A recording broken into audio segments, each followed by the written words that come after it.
Hello எல்லாருக்கும் வணக்கம். என் பேரு ஆதர்ஷ். இந்த கடைசி டெஸ்ட் மேட்ச இந்த வீடியோல ப்ரிவ்யூ பண்ண போறேன். இந்த ப்ரிவ்யூக்குள்ள போயிடலாம். இப்ப முதல்ல கண்டிஷன்ஸ்ன்னு ஆரம்பிச்சோம்னா, நான் 2 வருஷத்துக்கு முன்னாடி அந்த 2023 WTC ஃபைனல்ல தான் இந்த கிரவுண்ட்ல நான் மேட்ச் நடந்து ஒரு வீடியோ போட்டேன். இது ஒரு பேட் ஃபர்ஸ்ட் வென்யூ. இந்தியா அந்த WTC ஃபைனல்ல டாஸ் ஜெயிச்சு ஃபர்ஸ்ட் பவுலிங் போட்டுட்டு, ஆஸ்திரேலியா ஒரு 76ல 3 என்னமோ இருந்தான்னு நினைக்கிறேன். எல்லாருமே நன்னா இருக்கிற மாரி இருந்தது. ஆனா, இந்த வென்யூல எப்படின்னா, முதல் நாள் பேட்டிங் கஷ்டமா இருக்கும். அப்புறமா it will get easier for batting. அப்புறம் கடைசி நாள் பேட்டிங்க்கு கஷ்டமா இருக்கும். இந்தியா ஃபர்ஸ்ட் பவுலிங்ன்னு எடுத்த உடனேயே அவ அந்த மேட்ச தோக்க போறான்னு எனக்கு தெரிஞ்சது. அப்புறமா அந்த 2021ல இங்கிலாந்து ஒரு 75 ஃபார் நோ லாஸ் கோயிங் கடைசி நாள் அந்த கிரவுண்டுக்கு போய் நான் அத பார்த்தேன். ஒரு 210 ரன் தேவைப்பட்டது. India one that match on the last day. So இது இது ஒரு பேட் ஃபர்ஸ்ட் வென்யூன்னு தான் நான் சொல்லுவேன். பிளேயிங் 11 பார்த்தோம்னா, நான் அந்த போன வீடியோல ஒரு பிளேயிங் 11 குடுத்தேன். அதுல டிபெண்டிங் ஆன் ஹூ வாஸ் ஃபிட்ன்னு நினைச்சேன். இப்ப ஜஸ்ப்ரீத் பும்ரா இப்பதான் சொல்லியிருந்திருக்கா, is not going to play this match. Harshdeep Singh திருப்பி ஒரு ஃபிட்னஸுக்கு வந்துட்டாருன்னு சொல்றா. ஆகாஷ் தீப் பத்தி எனக்கு தெரியல. ஸோ அந்த கேஸ்ல என்னோட பிளேயிங் 11 எப்படி இருக்கும்னா, KL Rahul, Yashasvi Jaiswal, Sai Sudarshan 3, Shubman Gill 4, Washington Sundar 5, Ravindra Jadeja number 6, Dhruv Jurel 7, Akash Deep 8, Arshdeep Singh 9, Prasidh Krishna 10, Mohammad Siraj 11. நான் போன வீடியோலயுமே சொன்னேன், இந்த வென்யூல அவ்வளவா திரும்பாது. இப்ப பிரசன்னா சாரோட வீடியோல என்ன சொல்லியிருந்திருக்காருன்னா, அந்த ஃபிங்கர் ஸ்பின்னர்ஸ்க்கு தான் out of the finger spinners and wrist spinners, finger ஸ்பின்னர்ஸ்க்கு தான் அதிகமா பர்ச்சேஸ் பண்ணிருக்கு. You got Washington Sundar and Jadeja. இப்ப எந்த கேஸ்ல குல்தீப் யாதவ் விளையாடினானா, நான் திருப்பியும் சொன்னேன், கண்டிஷன்ஸுக்கு எடுப்பாது. ஆனா எந்த கேஸ்ல விளையாடலாம்னா, நான் போன வீடியோலயே சொன்னேன், based on who is fit out of the fast bowlers. இப்ப பும்ரா விளையாட போறது கிடையாது. ஆகாஷ் தீப் விளையாட போறரா, will be fit for the match தெரியல. ஹர்ஷ்தீப் சிங் திருப்பி வருவாருன்னு சொல்றா. ஸோ அந்த கேஸ்ல out of the remaining players, if you think Kuldeep Yadav is a more frontline bowling option for you, அப்ப விளையாடினானா எனக்கு பிரச்சனை இல்லை. இப்ப நான் சொன்ன மாதிரி போன மேட்ச் அவர் விளையாண்டிருக்கணும். அவர் விளையாடாத பவுலிங் எப்படி அடி வாங்கிட்டுன்னு பார்த்தோம். அதை காம்பன்சேட் பண்றதுக்காக அவர் விளையாடி அவர் அந்த பர்ஃபார்மன்ஸ் கொடுப்பார்னா, contact to say he may not do because of the conditions. ஆனா அந்த வீடியோல சொன்ன மாதிரி based on the seamers who are fit and who they trust, they may choose to bring in Kuldeep Yadav.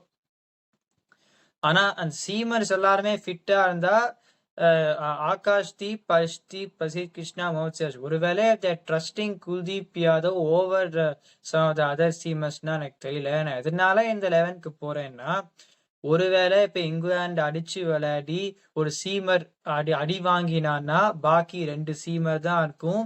அந்த முதல் நாள்ல அவ்வளவு திரும்பாத சமயத்துல இஃப் யூ காட் யாரு ஜடேஜா, வாஷிங்டன் அண்ட் குல்தீப் யாதவ்னா, wicket taking may be a problem. அதோ Kuldeep Yadav is an attacking bowler. So இப்போதைக்கு நான் இந்த 11 தான் நான் போயிருந்திருக்கேன்.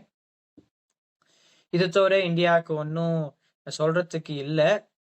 டாஸ் ஜெயிச்சு பேட்டிங் பண்ணணும் and they should continue the momentum from the fight back in the previous match. இப்போ இங்கிலாந்துக்கு நான் என்ன சொல்லுவேன்னா, நான் சொல்லிகிட்டே இருந்திருக்கேன், பைரன் காசு எதனால விளையாண்டிருக்கான்னு எனக்கு புரியல. போன மேட்ச் 47 ரன் அடிச்சார். எந்த அளவுக்கு it help England win the match ஒண்ணுமே கிடையாது. அவர் பவுலிங் 2 மேட்சாவும் ரொம்ப சுமாராக தான் போயிருந்திருக்கார். அதனால நான் அவரை உக்காத்தி வச்சுட்டு, Sam Cook is a front line bowler, அவ்வளோ வேகமா போட மாட்டார், ஆனா போல்ஸ் ஃபுல்லர் லெங்ஸ்.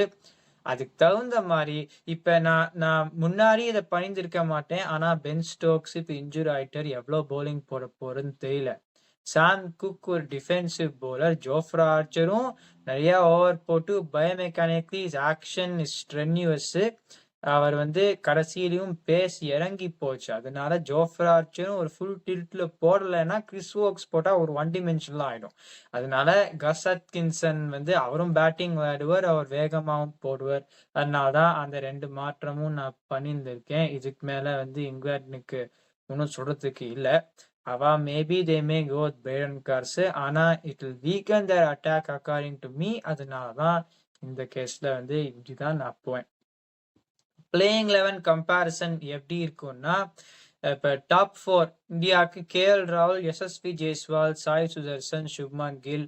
இங்கிலாந்துக்கு வந்து Zak Crawley, Ben Duckett, Ollie Pope, Joe Root. நான் திருப்பியும் சொல்றேன், skill level wise India's top 4 trumps England top 4. If you take out Joe Root, நான் தான் டாப் 4 வைஸ் நான் இந்தியாவுக்கு எட்ஜ் கொடுப்பேன். அப்புறம் இந்த 5, 6, 7 இது என்ன எப்படி இருந்தாலும் நான் இங்கிலாந்துக்கு வந்து இந்த எட்ஜ் கொடுப்பேன். பிகாஸ் வாஷிங்டன் 100 அடிச்சுட்டார். Jadeja has been in fantastic form. Through ஜிரல்ஸ் வெரி குட் பிளேயர். முதல் தடவை இந்த சீரீஸ்ல விளையாட போறார்.